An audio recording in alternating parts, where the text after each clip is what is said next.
The Dorkening and all affiliated shows are not intended for anyone under the age of 18. The following may contain discussions or scenes that have adult situations, graphic violence, nudity, strong sexual content, and graphic language.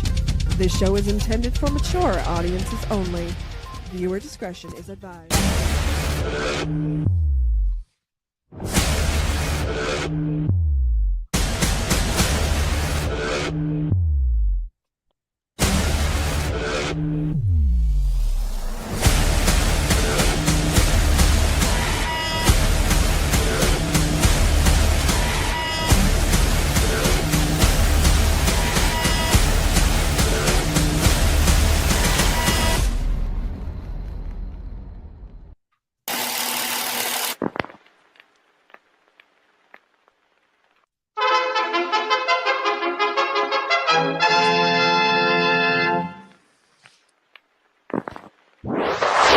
Persons under 18 will not be admitted.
What's happening, everybody?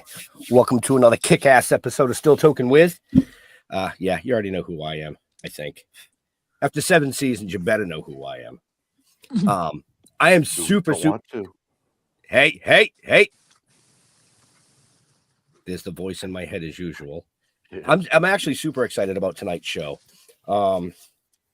This amazing guest was brought to my attention by a friend. And then I started doing some research, listening to the music, and I said, wow, what an amazing voice. I'm just going to leave it there. I'm not going to get too into it because I don't want to rain on anybody else's parade and the hosts, you know. They get a little mad if I do that. But the flashy one himself, as usual, Mr. Jeffrey Mark. I don't get angry. I get even. Hi, cats and kittens. I'm excited, too.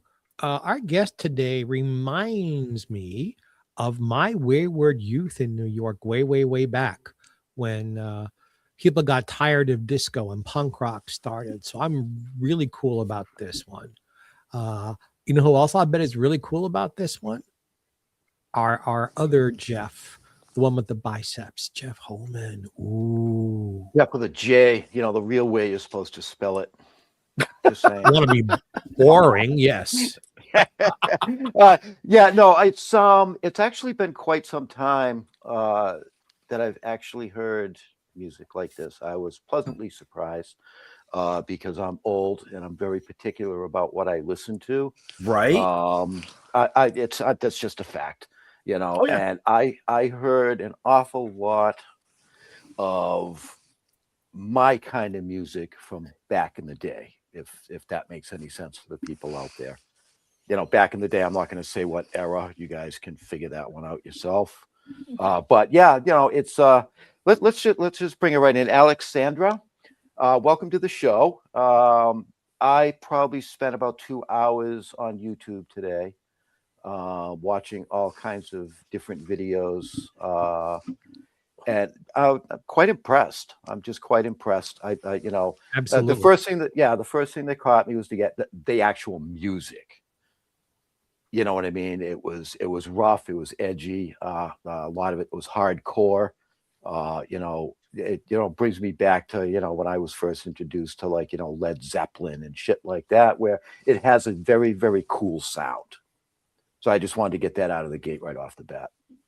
Right. And like I said in the intro, what blew me away with your music was your voice. See, now I love Maria Brink. I love In This Moment. I love that style of music.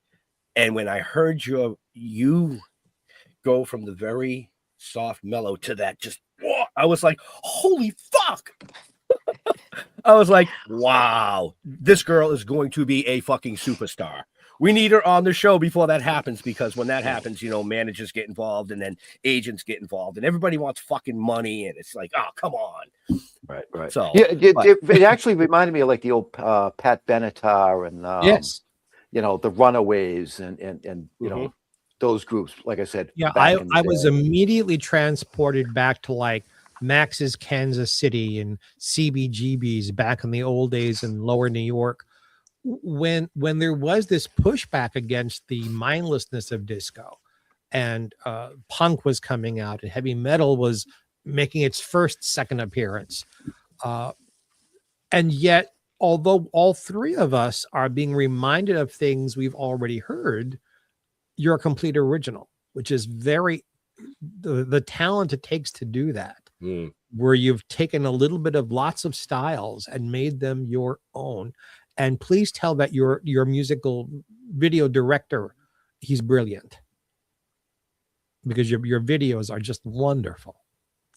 Thank you so much, guys. It is so nice and very interesting to listen to you talking about all of this different amazing artists. I'm a big fan of Maria Brink or Mariah Brink. I don't know how to pronounce it. All life I was saying Maria Brink, but I honestly don't know what's correct. It is very interesting to see that how it is associated with different decades. I'm honored. I'm very honored. Thank you so much. Well, so who influenced you? I mean, we're bringing back names from our pasts, but who? All of us, like I'm a singer, I'm a jazz singer, a different area, but we're all influenced. Who influenced you? Well, I was born and raised in Soviet Union, and Eastern Europe was quite close during Soviet Union, so we would listen music on smuggled pirate cassettes. So what I'm trying to say, when borders opened and we started having access to worldwide music, we would European rock music was very big, and the German music was very popular when it comes to heavy genres. So I grew up listening to American music and also European music. So my biggest influences were German band Guana Apes, and people often compare me with OTAP or In This Moment, and some of haters would say, Maria Brink already done all of this. I was like, dude, when I was listening to music, I was like, what, 13, 14, when I started listening to rock music. And we didn't have Maria Brink. I was listening to German band. And also, I was listening to that band because I found lots of similarity with myself, because people come with different shapes and forms, and voices comes with different ranges, and my ranges, I'm a contralto, and of course fucking I sound similar because Maria Brink is also fucking contralto, and we both have raspy voice, and surprisingly with lots of singers who I sound like, we have similar biography. So no wonder we have so much range and rage in our vocals and very emotional, traumatic lyrics, because we fucking struggled. So I am not I am honored when I'm compared to other big artists in my niche, and especially like badass females, because it have been tough road for girls in metal music and rock music. So my influences were German band Guana Apes, but besides that, I would listen lots of American music and Australian. For example, AC/DC, is very big all around the world. It's an iconic band, right? When it comes to American bands, I was always alternative or new metal person. So I would listen lots of System of a Down, all of their albums. And also because I'm Georgian and System of a Down are Armenian Americans, I kind of like, had Right. lots of attraction to their folk metalcore, new metal, folk new metal. And another big influence I had from the band Linkin Park. Oh yeah. Linkin Park absolutely blew my mind. Actually, when I heard Linkin Park, this was the very first time when I was introduced to rock music. Have you ever been exposed to an American singer who died way too soon named Janis Joplin? Yes, later. But like as I said, at first I was influenced by like very popular, worldwide known band in that period of time when I was like teenager, right? But then I started exploring more and deep diving into different genres, and this is when I started actually learning about iconic rock artists. When you were young, did you have access to Eurovision? Yes. Was that, I would imagine that must have fed you a little bit creatively. I was never a fan. So now the rest of the band, do they come from your area, or did you kind of pick them up along the way?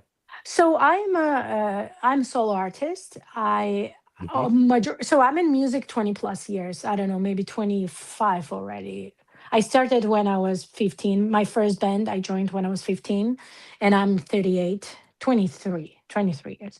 And first decade I spent in bands, and I burned out. And then actually we had pretty good success with one of those bands. It was new metal band. We were originally known and were pretty popular, rocking the best shows and stuff. But then lots of band drama, lots of pain in the ass. And eventually I realized that I just don't have time for all of this crap.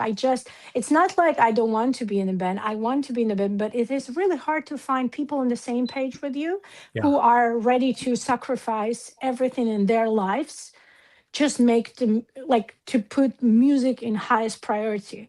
And even if you meet someone like that along the way, people change. Like some people get children, wives, husbands, or career goals. Like someone get promoted and then he's choosing like have this incredible career which brings a lots of money, or stay in the bed and being broke till the end of the day. So I've decided to be solo, but I do perform with musicians. So I never play rock shows without my band.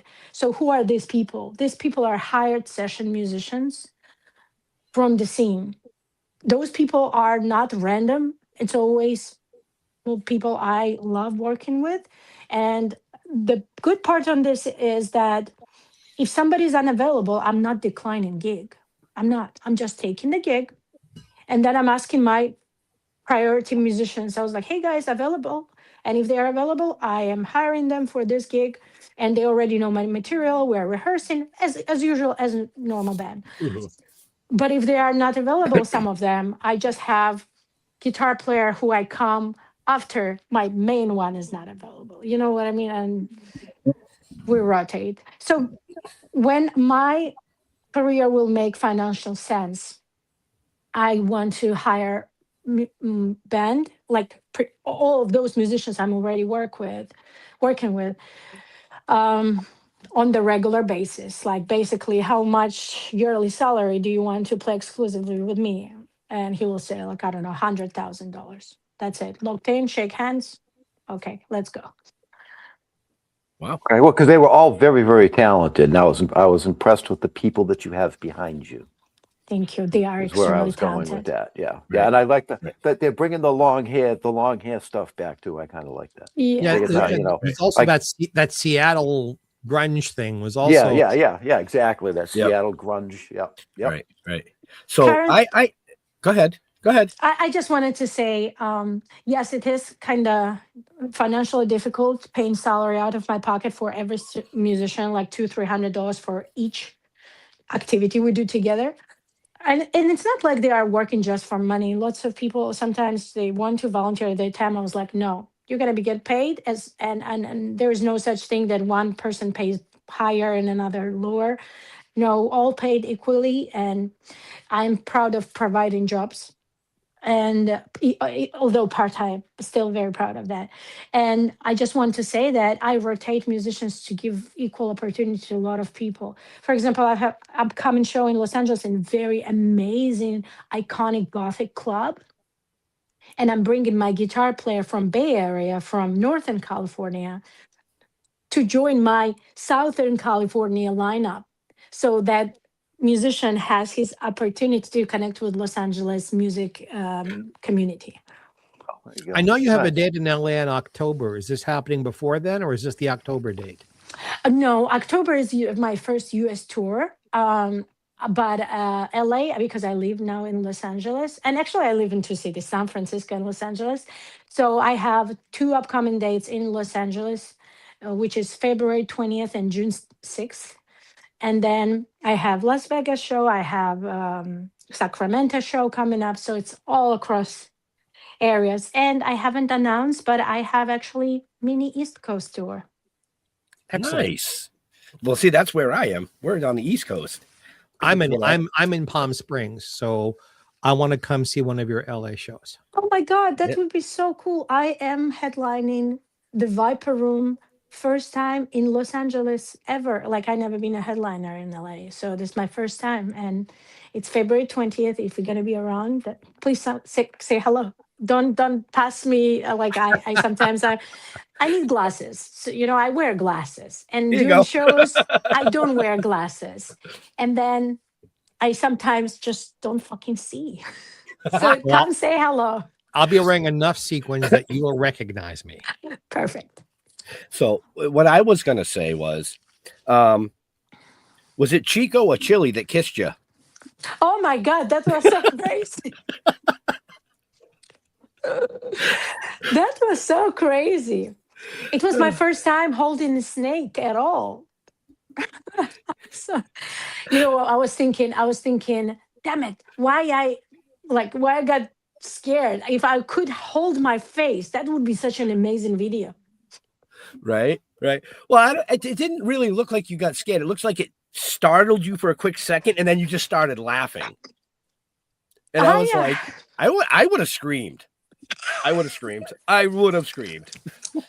Being kissed mouth to mouth with a snake is something I never thought gonna happen to me. That's what they all say.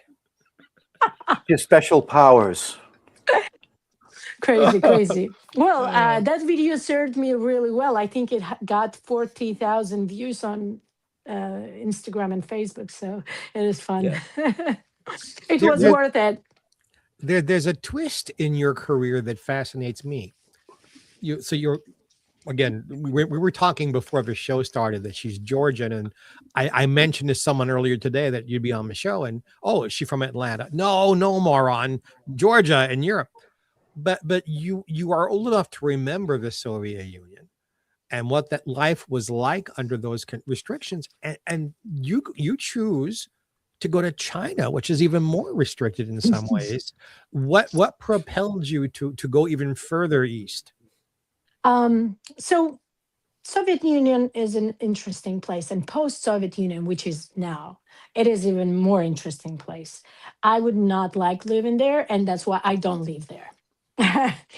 That country is less conservative, like Russia is less conservative than my home country, Georgia. Georgia is more like, even though Georgia is considered Eastern Europe, I'd say it's more Middle Eastern when it comes to mindset, and very patriarchal, very like traditional values, which is good and bad. It's just like, there is no balance in between. So it is like amazing and horrible at the same time. So like I do love Russia. I do love Georgia, but not. I like. We're not talking politics. I hope we'll not be talking politics. So, No. um, Nope. I don't like a regime in countries. A social aspect also is kind of foreign to me. Why I went to China, which is also communistic country, is because I knew that at that time when I was living in Russia, I was finally free of my obligations. Like, so let me explain. I come from a very dysfunctional family, and I was officially guardian of my younger brother and my sister. And I was single mom myself. So I was taking care about the siblings. I was taking care about my child. I was working full-time job. I was doing my rock music on the side, which was humiliating because rock music was the main thing for me. But I was so busy with providing for my family, so it was tough. And as soon as my brother turned 18, I looked him into college. Sorry. I made sure that he got the apartment, he got the college. My sister also, I gave her my apartment I bought with mortgage. So I was like, you know what? I'm so fucking done. I took my 6-year-old kid and I just went to China. Why I went to China? Because going to China was safer option for me financially, because would not be able to risk my child stability. And in China, economy is very stable, and it is very popular for Eastern Europeans to go to China because China has amazing micro and economy, like inside the country. Like 2 billion people generate insane amount of demand on products, services, and lots of stuff. So I toured in China. I was professional artist, and I was in cover band. So we performed for the best. I performed for stadiums, for television. I wrote a bunch of originals for like promotion, like corporate things, like Right. Mhm. video games and stuff like that. And I was making pretty good amount of money. So my child was living in amazing city with skyscrapers and going to private school, and it was stable life for my kid. And I was kind of like I was exposed to new culture, which is different than Russia or Georgia. And I was happy to explore. But after 5 years, when I was hitting my all milestones and making lots of money, I realized that, okay, what's next? Like, I already hit all milestones. I hit all of my goals. I overdid my plan. What's next? And I was like, okay, you know what? It's time to move on. And I moved to America.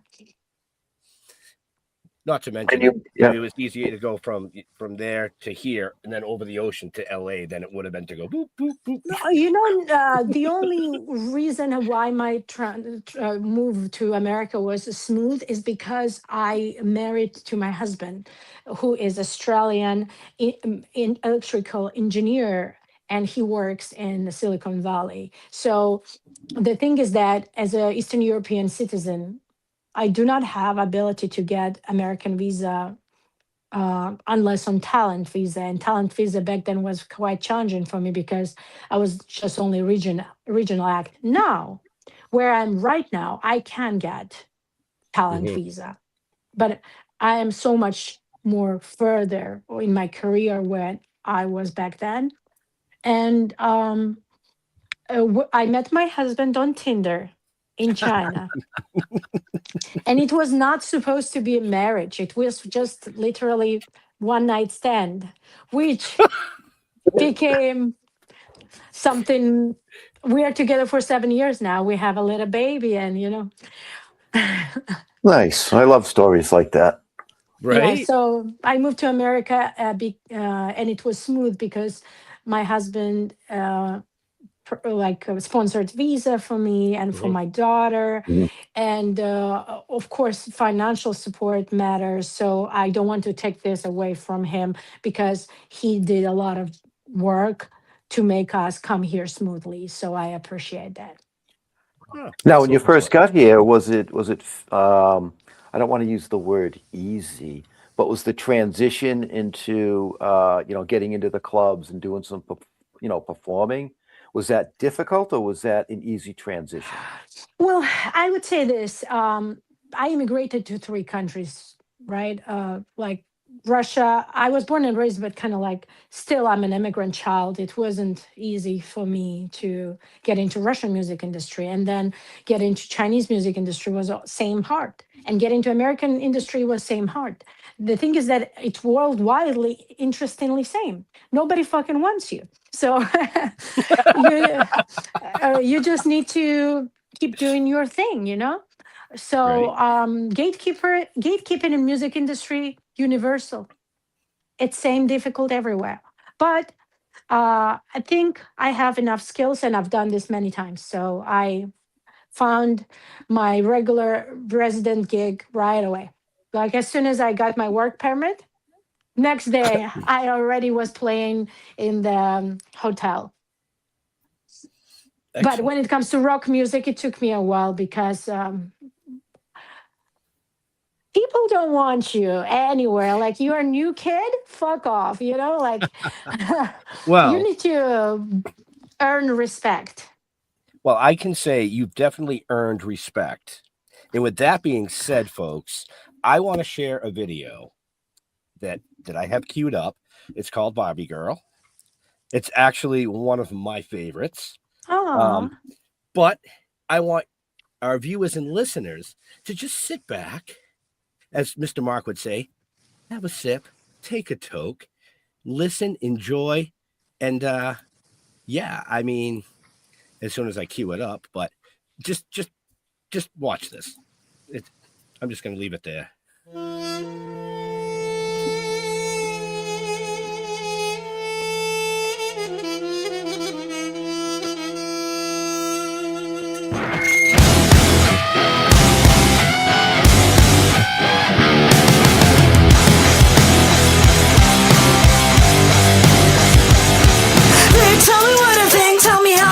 Tell me how to dress like I don't know how, yeah. Cause everybody's mad, everybody's sucking smack with the voice just a little too loud. With a nose too big, my hair too black, with an ass too thick, but then they all want that. I was running in a breeze, trying to play it cool, doing what I do like I've got something to prove. I thought it would be easy, slowly going crazy.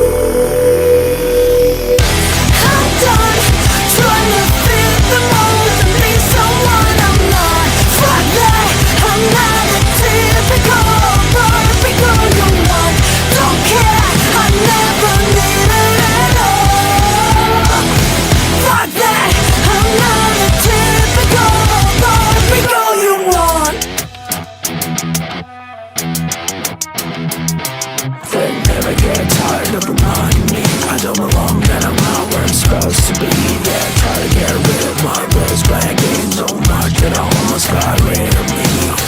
I thought it would be easy, slowly going crazy. I'm done trying to fit the mold and be someone I'm not. Fuck that, I'm not the typical Barbie girl.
I fucking love that song.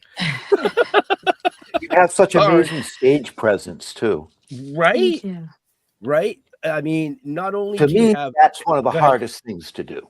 right, and I was going to say that not only do you have a powerful, amazing voice, but you know how to control the crowd as a Thank you. singer and a front man of a band. I mean, it's just fucking, I'm blown away. Thank you. So Means a lot. I am going to say this to all our viewers and all our listeners. Make sure you check the show notes. All of Aleksandra's stuff is in there. You can go follow her pages. She's got a lot of new shit that's already dropped. I wasn't going to play any of the new shit because I want you to go subscribe to her channel. See how that shit works? But to all our promoter friends out there, and we have a lot of them and a lot of band friends, she wants to do some East Coast shit. Information's in the show notes. Get her on the East Coast. Get her worldwide. Let's go. Ah, thank you so Stop much, guys. fucking I around. appreciate you. Yeah. Well, I'm curious. You said you were planning on coming to the East Coast. Are those dates and places just starting to get set up? Yes, so we already booked. It's a mini tour. So I go there. I think I might be a headliner for those little tiny shows we booked already. Yeah. It is so far, I think, Maine, No then shit. Lebanon, and New Hampshire. it's all New England area. We Okay. Fuck yeah. So we We're already good. booked three Right. days there. It's all like 100, 200 cap rooms.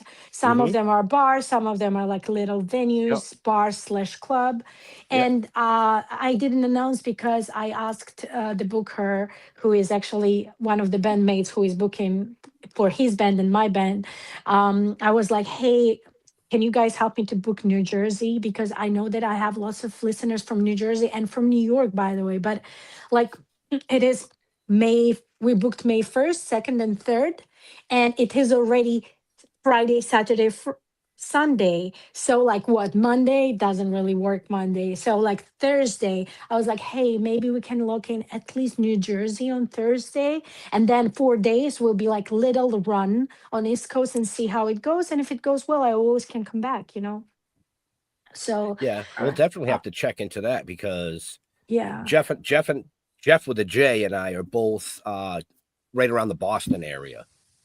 Oh my God. So we booked Boston and then that show got canceled because the venue had some kind of issues. I wanted to go to Boston for so long.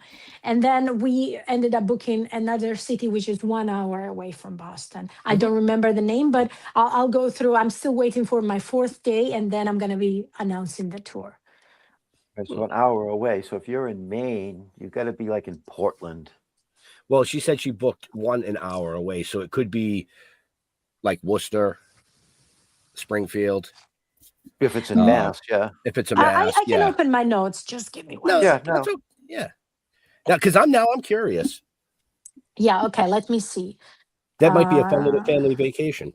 That's so nice of you guys. Thank you so much for even considering, you know. East Coast. On this show, we like talent. And boy, do you have it. So May 1st is Lebanon, Mee. Mee is Massachusetts. Maine. Maine. Okay. Lebanon, Maine. Yes. Oh, May yeah, 1st that's is Lebanon, where, Maine. yeah. And then May 2nd is Worcester, Massachusetts. Worcester, Massachusetts. Right near Worcester. them. That's what I just said. Worcester. Yes. Okay. Worcester. I'm sorry. I'm still learning geography. That's okay. Of America. And May 3rd is, oops, I forgot to write the city. Let me find. Uh-oh. Where am I supposed to be? Yeah. Palladium I that's mean, in Worcester, Ben? I still on the process. It was supposed to be Boston, but then it changed. So Yes. The Palladium. Yep. Oh, Palladium. I mean, I would love to be in Palladium, but it's more like bars. Let me see. I know that Tyler and the crew from Scarecrow Hill have ties with the Palladium. So the music that's in our opener Oh, are very that's good, are very good friends of ours that that's are a good local. music, by the way. Good song, Isn't guys. it wonderful? They have ties with a lot of the scene locally, so they play the Palladium a lot in Worcester. Right. Now Yeah. Jimmy's in Worcester too. Jimmy Kang, yeah, Jimmy Kang's Yeah. in Worcester too. yeah, he represents the Wu-Tang Clan. Rhode Island. Oh, that's not too bad. Pub on the Park in Rhode Island. I don't know. I haven't been there yet, but I'm grateful Yeah, for any. all right. I perform for big Yeah. venues. I perform for Yeah, small actually, venues. It doesn't matter. Rhode to me. Island's actually closer than Worcester for me. Yeah. Yeah, almost. Yeah, Yeah. almost. Big venues are great. The only thing is that, like, I don't know how many people I can pull. I never been to East Coast, so I Yeah, don't no, you're want doing to it like. smart way. Yep. Yeah, being humble and booking small venues makes sense. And if we magically sold out, then we can always ramp up and like, hey guys, we sold out like few hundred tickets. Like, let's get a You higher. know, it bigger. she would do good at the Spire Center in Plymouth, Probably. America's what's that hometown, Couple Plymouth, of hundred, right? Massachusetts. I think it's 300. It's an old Yeah. church they converted into a music hall. Oh, that sounds incredible. Yep. But I mean, In America's Saliva oldest played there. hometown. Yep. Yeah. So If you guys have any bookers in New Jersey, I would appreciate it if you can connect There's me. also a venue in New York City called the Triad Theater that has all kinds of music. I've played there with jazz. How cool. So, well, I'm not saying that to promote me. I'm saying that might not be a bad venue for you. Hey, So, there's nothing wrong with self-promotion here, It's a independent artist field. Everybody have to be self-promoting. Like, if you don't do that, who does that? Nobody will do it. right. changing the topic away from booking you, book her. Okay. Right. Now then, Right. all of us who perform with music have to have a brand, more or less. Your look is so well put together. Is that in your look entirely your creation, or did you have makeup and hair people helping you with that? Because it works. Thank you so much. I appreciate you. And I would agree 100%. Look, sound, and story behind is one of the biggest part of who you are as an artist, what you represent. And people really need cues to understand who you are when they see you for the first time, because attention span is so bad. You need to, like, should be simple to describe who you are, right? My very close friend, she is a stylist. And I was in my alternative rock era, I was very casual and minimalistic. I would wear just jeans and tank top, but it was different age. Like, it was time when Nirvana was popular, and Metallica was wearing just black shirts. That was not like, it was time when casual look on the stage was cool, like when baggy jeans, shirt, that's it. That was your like alternative rock metal look. And then you just put like little bracelets on, and that's it. So when I quit rock music and transitioned to pop because I really severely burned out, then I did my comeback to rock music, and I was like, you know what, fuck, I'm staying in this genre because this is where I feel the most me, and this what actually I love pop, but I never emotionally connected to it because like the stories I have are so heavy. They don't fit in pop music that much. Like, it's like I feel that I'm not opening up. I'm not being honest. I cannot like I cannot experience music the way I experience in rock music. And I kind of overdid myself, went heavier. So I was like, okay, I need to do something with my looks because casual, it doesn't work anymore. It's like different. Like, okay, when I started, I was in my not even early 20s. I was like teenager, right? And now I'm late 30s. It's like different, like 20 plus years already, So I was like, okay, we need something cool, what will be me, but also will be something what is like well put together. So I asked my friend, I was like, can you help me please figure out what is should I wear? Because I would go for like plaid red skirts and like some kind of like tank tops again. And then she was like, hey, Alex, you know, your music is quite aggressive and the looks you are pursuing are very soft. Like, it is a thing. Like, for example, Flyleaf. She's wearing always dresses, but she looks like a fairy ran away from forest with her barefoot and stuff like that. So that's something, right? But with me, I've kind of felt like my face features are also kind of aggressive. Like I have very sharp nose and like I don't have a baby face features, you know, like Yeah, I I didn't want have. to say anything. Yeah, no worries. I look like okay, I think I look like a witch. So I was like, okay, if I look like a witch, why don't I feel like a witch. I look like a witch. Okay, let's do it. And we decided to try a little here, a little there. And I was like, you know what? I like leather. Let's do classic. Let's do leather and let's do like latex and, you know, fuck it. And she put few looks together for me. And she was like, Alex, your hair is too glamorous. So like back then I had long blonde hair and I would style like with waves and stuff. This is what Maria Brink does. Like Maria Brink, like she has long blonde hair. I had long blonde hair, and she was like, "Alex, this is too glamorous. You need to do something with your hair because you're aggressive. Your music is aggressive. Your everything what you're singing is about trauma. And then you look at you, and you are this big boob blondie." I was like, "And what's wrong with being big boob blondie?" And she was like, "Well." You need to find your look. I was like, okay. And then depression hit me. I got very bad. And then I chopped my hair off because I was very upset. And and I was like, oh, hey, look, it looks good. Actually So sounded like a song, Big Boob Blondie. yeah. So I loved short hair. I was like, okay, now we need to do something with the short hair. And I realized that if I do this like, you know, slick back or wet my hair a little bit, it looks very messy and it looks good. So I was like, okay, now this is what I'm going to stick with.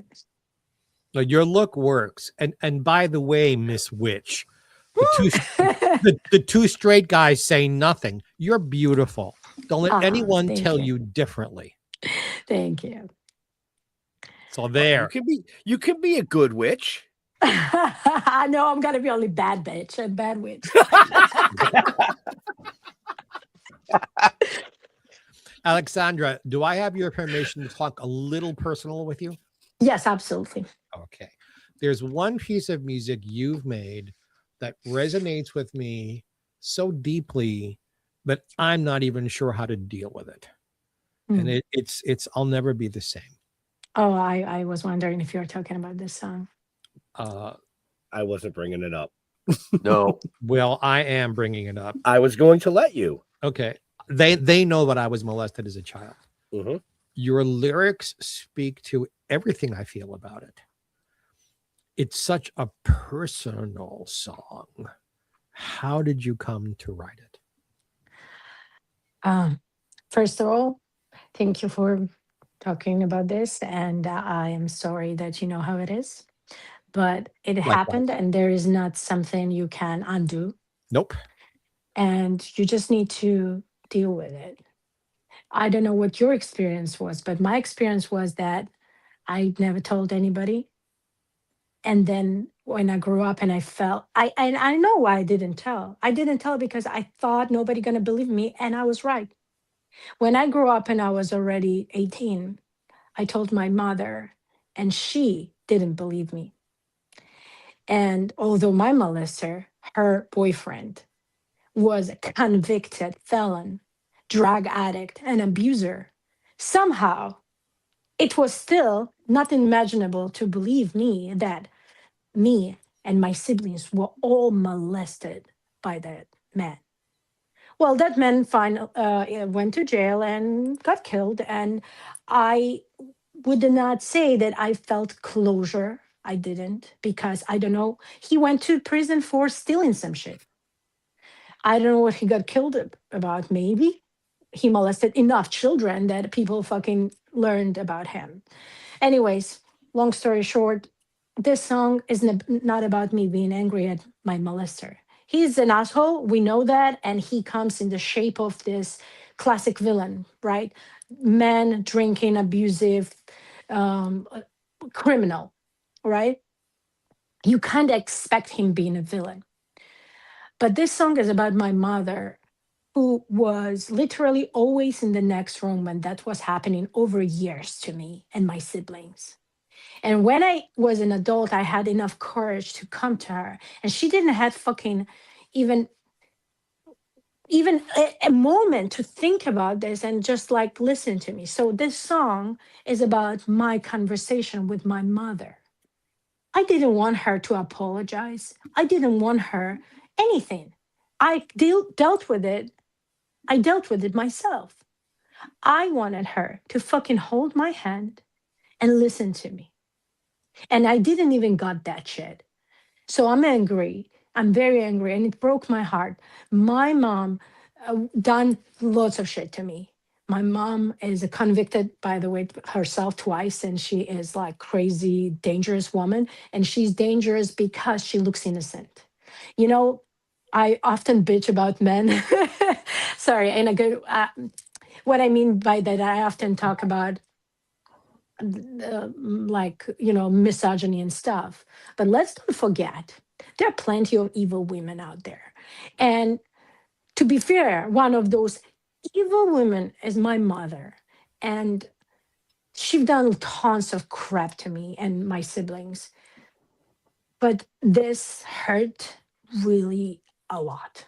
So this song is about me being shamed for I didn't cause. I was fucking 9-year-old, 10-year-old. And it was happening to me years. This resonates with me so much. My molester was not a boyfriend; it was my father. I'm so sorry. No, it's okay. Who, after all would be said and done, told me, no one's going to believe you. No one's going to love you. If you ever tell anybody, everyone's going to shun you because they'll believe me and they're never going to believe you. The usual thing these people say to children. It wasn't until I was in my 40s, the death of my grandmother, that my mother finally acknowledged that it happened without admitting she knew about it, and that my father had molested children before she married him and married him anyway, and that he'd molested a child long after I'd been thrown out of the house and got beaten almost to death. And my reaction was, I'm fine with that. Your lyrics are amazing. Your courage is amazing. The performance, the video of it is amazing. Yeah. And you've touched me. I want you to know that. In a nice way, in a good way, you've touched me. Yeah, I understand. I understand what you say. I'm so sorry that we need to connect on this level. But unfortunately, pedophilia is very common, more common than people think. And it is common, doesn't matter what gender.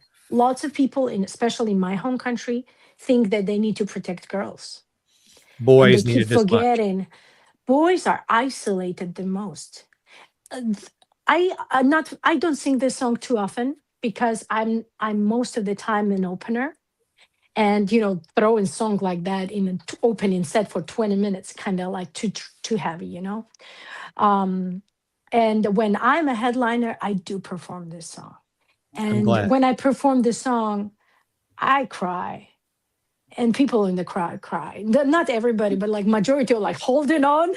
And then some people just let it out. And then when you go to backstage, people come to you to talk. And it is devastating to see how many people know what I'm talking about. But which is why you must keep singing the song. Yes, but it is important because it happens. It will be happening, unfortunately. But the support network is everything. And this song might be some kind of like emotional space for people to process. And also, if the song would not only reach people like us who are victims, although I hate the word victim, recipients of this I would say behavior, survivors. It's a good survivors. word. Yeah. If there are people out there, mothers and fathers and grandparents and uncles and aunts and cousins who weren't the perpetrators, but also were not there in support, if your song would spur them on to go, oh shit, they know how little I ever curse on the air. Oh Open some shit, eyes. maybe I should reach out to this person. Maybe they need my support. Maybe I shouldn't have kept my mouth shut. That's also enormously worthwhile. Right.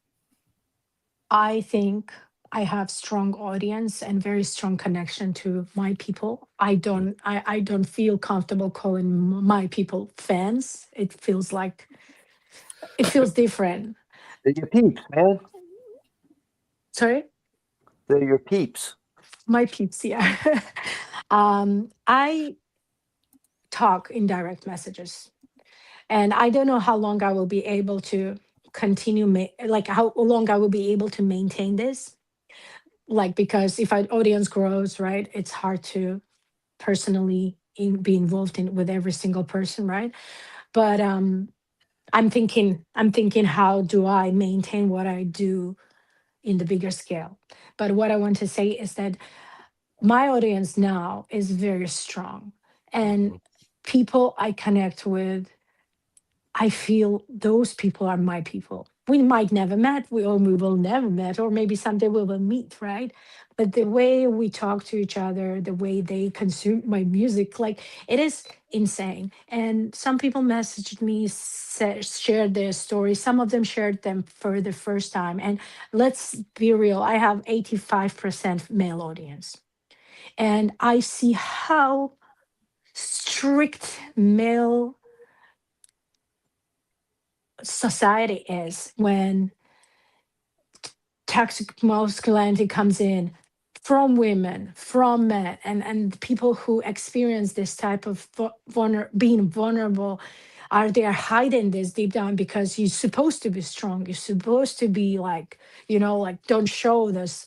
Like, sometimes the emotions are considered as a weakness, so I am proud that I am creating community where people have safe space to be who they are and be open about their experiences and don't be ashamed. Well, Well I said. admire you and I thank you Mm. for opening up your heart as a writer, as a lyricist, as a composer, as a performer, as a business person. None of those roles make it easy to produce this kind of a song. And you've done it, and you've done it superbly. I am proud of you. Thank you. Yep. I should give credit. This song was co-written with my producer, Nick Kaufman. Back then, I was working with him, and with lyricist Vincent Sparvoli. I was sobbing during that session, and guys did a great job of, like, every word we put there, every melody word, and this cello sounds so touching, like, it's so emotional. But now I'm looking back, then I was like, oh my God, poor guys. I think I was so emotional. They were kind of like startled a little. But they're professionals, like they did their job. But still, like, I'm looking back, I was like, oh, it might be was difficult to watch me for 4 hours falling apart, So yeah. Well, I'm gonna try and change this up a little bit here for Yes, please 'cause I- do. Would you please? Yes, I'm gonna. So, you're talking about, you got to have the look, you got to have that style. You've got very, very good stage presence. The other thing that you need is a cool fucking name, which you have. Oh, thank you Right. so much. Right. Okay, because it rolls off the tongue. Aleksandra, it's just Alex, you know what I mean? And you can tell your full name if you would like, because I don't think we got there. Yeah, so my full name is Aleksandra Marshaniia. It is a very old Georgian name, like my last name. It is pretty well known in my country. And I want to be known as a female Marshaniia who brought some kind of fame to my family, because my family is known by last name, and like, I want to be my own person, which brings value to the family. And I have very bad relationships with my father too, and my father literally told me that I'm not allowed to tell people that I'm Marshaniia because I'm such a horrible human being. He's very misogynistic and very like traditional. So for him, what I do is something what dishonored women do. Like, I'm standing on the stage screaming and like wearing whatever, like short skirts, and that's kind of like puts me into a, he called me whore and slut. So yeah, he said that I'm not allowed to have my last name. And it pissed me off, because I was like, where the fuck you were when I was molested? Where you were when I was when I was homeless? When you were when I was abused in so many different ways? Where you were sitting on your ass somewhere else, and now you are telling me that I grew up selfish and I'm slut as the same as my mom is? Fuck you. So If you hadn't said that, I was going to. I thought it was an exactly. easy question. No, sorry. I'm sorry. I'm full of sad Eastern European stories. No, you're I'm like good. that You're good. It's typical funny. character in the movies, Natasha Ivanov, with lots of fucked up childhood stories. Well, long story short, my name is Aleksandra Right. Marshaniia.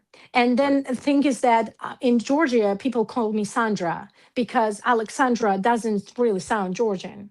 But Sandra sounds kind of Georgian, because Sandro is a male name.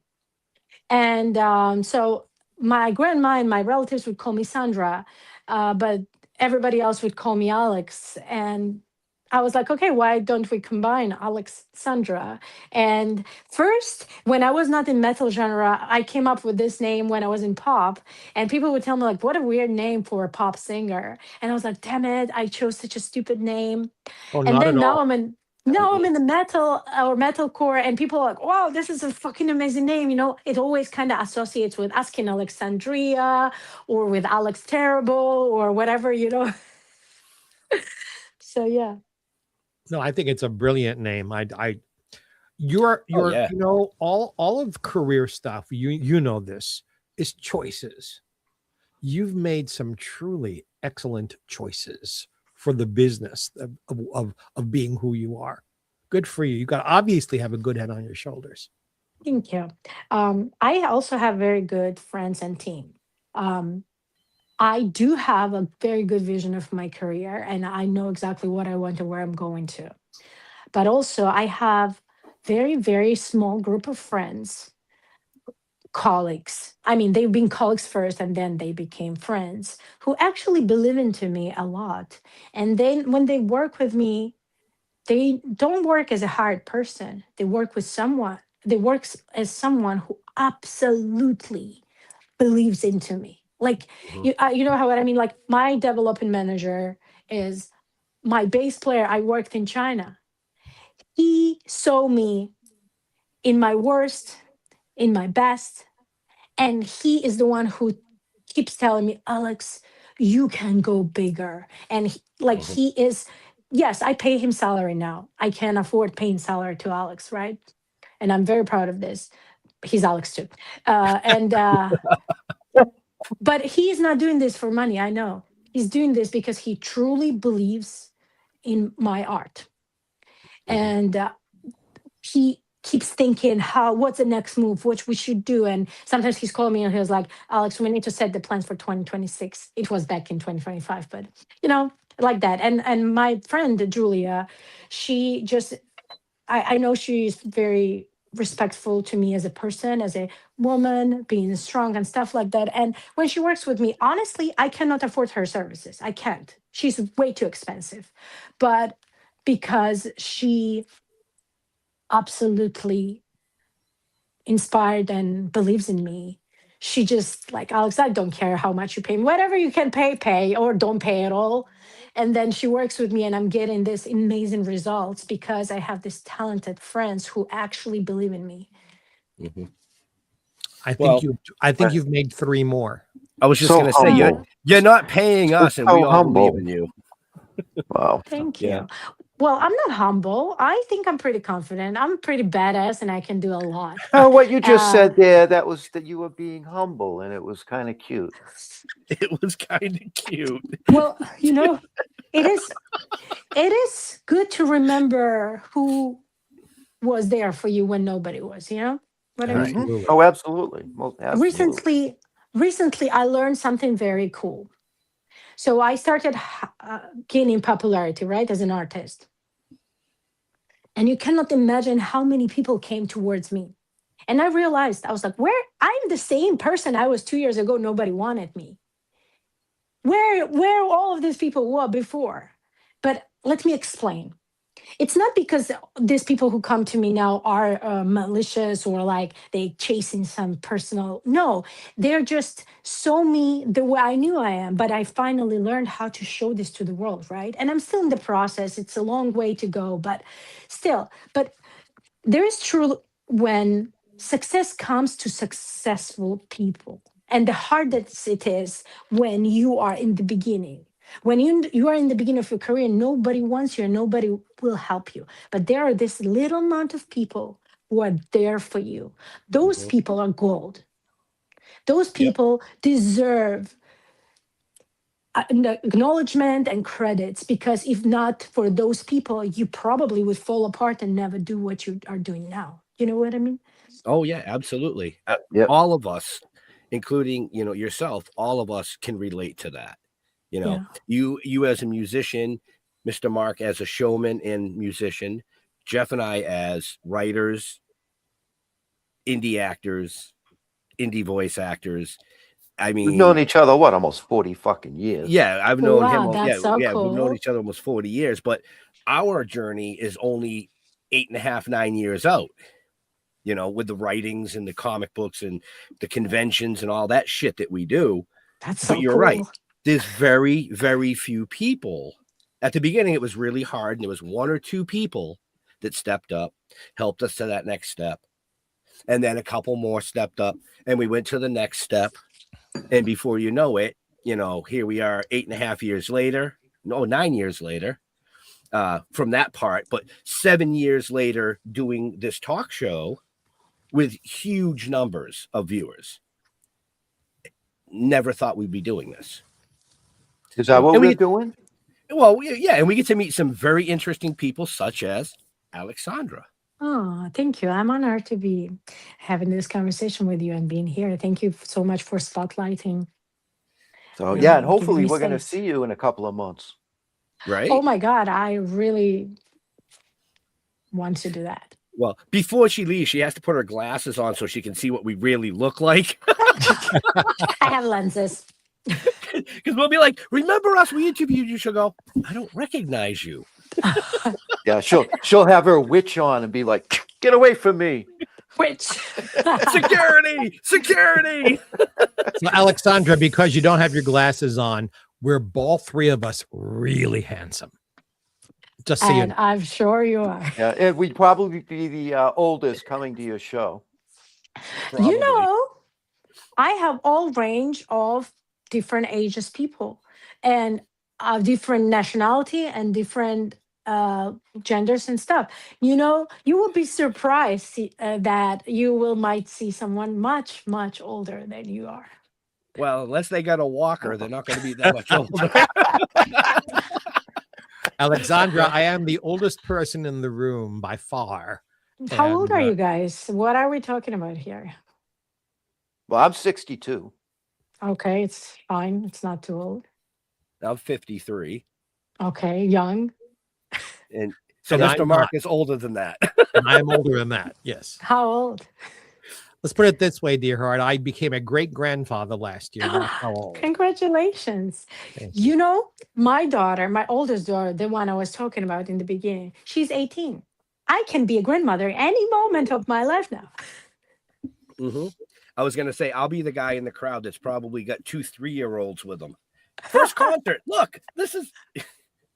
Listen, we had this show in Sacramento. A couple came with their 4-year-old baby, of course, with headphones and stuff. And that baby did crowd surfing. It was so cool, so badass. No, my granddaughters would be the ones that would run from my arms, get past security. One of them would probably try to grab your mic, and the other one would be grabbing the drumsticks. Perfect. We love it. So we are a little over time. So with that, Mr. Holman, any last questions for our amazing guest this evening? Yeah, I'm gonna cats or dogs? Sorry? Cats or dogs? Oh, I know you keep asking me simple questions, but I have very bad response. None of them. I don't really have pets. None of the above. Okay. Yes, not because I don't like them. I'm just very deeply traumatized. And if we don't have time, maybe I'll tell you that story another time. Wow, we have time. Wow, another trick question. We usually stop right around an hour so that the guest can do, like, they have things to do. They have a life, you know. I'll give you 5. We can go an hour to an hour and 15 minutes, because after that, Jeff, the one that asked the question, turns into a real raging bitch because he wants to have dinner. Yes. Well, I am also very person. When I'm hungry, I told you I'm a witch. You know nothing about me being a witch. Keep me hungry, and I'm gonna be fucking the worst person in the world. Okay, I'm gonna tell you that story real quick. It's a kind of sad story. Of course, sad story. My stepfather, who was idiot and asshole, he brought us bunny when I was like 11, and we took care of that bunny, and we played, and we were so excited, and we did what children do. We loved this little pet, and then he decided to butcher it in front of us and cook and eat and offered us to eat, and that traumatized me so bad.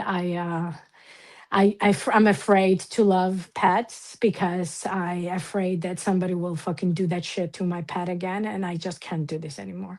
My father-in-law did that to my wife's rabbit, just not in front of her. Yeah. My grandparents did that to my uncles and my mother. They raised a flock of ducks. They had like 5 ducks. They raised them for a few years, and then one Thanksgiving, there was duck on the table. Yeah. So yeah. And as long as we're confessing, my father had sex with my dog. Oh, oh my God, your father horrible. Oral. Oh, Jeff. Okay, moving on. Mr. Jeffrey Mark. Yeah, Jeffrey Mark wants to do something here. Alex, what is your father's first name? Can I not say? You know why? Make up a name. Okay. Charlie. Yes, sure. Hey, Charlie, you better sit down. Alex, from my heart to yours, from my people to yours. For the way he treated you. Oh, thank Do you. you understand what I say said? It in fucking English? No, it was German, I think, right? It was Yiddish. Oh, Yiddish, I don't understand. I just placed a curse on his head.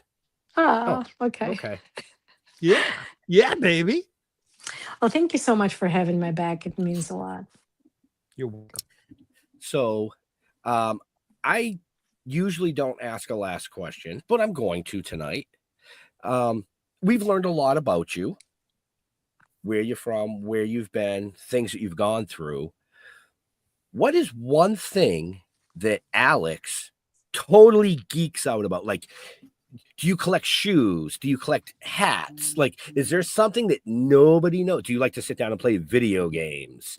Is there something outside of the Alex realm that we've discussed that not too many people know? Lots of people know that I love video production and geek about editing and video producing things. But what I never had tell to anybody, I love watching. So when I'm very overwhelmed and I want to steam and cool down, I watch carpet cleaning videos.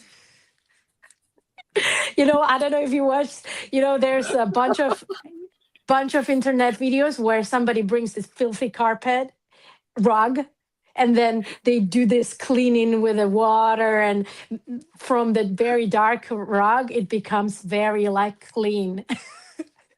So I watched those type of videos. Okay. I understand. I do too. I can see that in a reflection of life coming from a very dark place to this bright place. Super stardom. And it's also very soothing to see you cannot fix the world, right? You cannot fix the problems you have overnight, but you can clean. Don't tell my wife that. I hope Anne's not watching.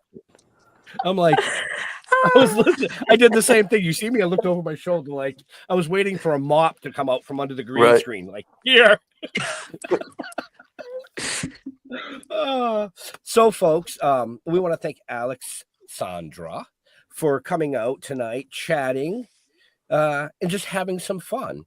So, Alex, where do you like interacting with your fans and friends, like your Facebook and social media pages? And I am everywhere. I'm like a parasite conquering the world. So whatever. Okay. Whoa! See, I overdid this. So you can find me on every platform. I am active on all of those platforms. I spend fucking whole day responding comments and DMs. So Facebook, Instagram, TikTok, Threads, what else is there? TikTok. I have my own website, aleksandra.music.com. My music is on every music streaming platform. So yeah, just type Aleksandra or Aleksandra Music and you'll find me. Absolutely. And folks, like I said before, just check the show notes up above, down below, depending on where you're watching or listening to this. And all Aleksandra's stuff is there, including her TikToks. And her TikToks are fucking awesome. You got to watch them. I mean, that's how I found out about the snake. It was just hilarious, So, Mr. Jeffrey Mark, same question for you, sir. Jeffrey Mark, for those of you who are watching us on video, as it's spelled below me here. For those of you who are listening, GeoffreyMark on Facebook, Jeffrey Mark Showbiz on Instagram. And why don't you join us once a week for some music that Ben produces and I host? Jeffrey Mark Plays Ella, GPE. Found every week. We release it every Sunday in time for brunch, California time. And we're on all the same channels and platforms and places. You're finding this fine show, you'll find that fine show. And Jeff Holman. Hey, that was a great show. I'm glad everybody joined us. Wow, that gummy's kicking in pretty good. Yeah, dude, I could blindfold you with fucking dental floss right now. Yeah, it's all good. Thank you, Alex. That was a lot of fun. I really enjoyed it. And as far as us, you can Google Jeff. I don't give a shit. That's all Jeff. Do that. Be my guest. Go to stilltoking.com. Go to Toking with the Dead on Facebook. We have Instagram and all that other stuff. I just don't use it. I don't care. So, like Mr. Holman said, you can check us out on stilltoking.com, Still Toking Productions on YouTube, Toking with the Dead on Facebook. What can I say? We had an amazing show. We had an amazing guest. Definitely get off your ass. Get out to one of these venues. Pay the cover charge. Do not ask for free fucking tickets. Yeah. Oh my God. Thank you. Tickets are $15. Come on. Right? If you listen, I can find $15 and change in my fucking couch. No, I can tell you when parking in San Francisco, $25 and people are complaining about fucking tickets for the live show. Seriously, every live show cost me negative $1,000. What are we talking about? Right? So, and not only that, check her out the show. Buy her merchandise. She's got some kick-ass shit out there. I'm just saying. Where's the heart? Just saying. We want to thank her for taking time out of her busy schedule and her family for hanging out with us tonight and telling us stories. And we definitely will see her again in the future, because I know within the next couple of years, she's going to go boom and be this big fucking superstar. And we're going to be like, hey, remember us little people that had you on the show? Would you come back? And her manager's going to say, well, you know, and she's going to say, I'm fucking going back. Exactly. So in all seriousness, to all our veterans and first responders, we want to thank you for doing what you do, so people like us can come up here and do what we do. Stay safe. We'll see you next week. We're out of here. Have a happy. Bye.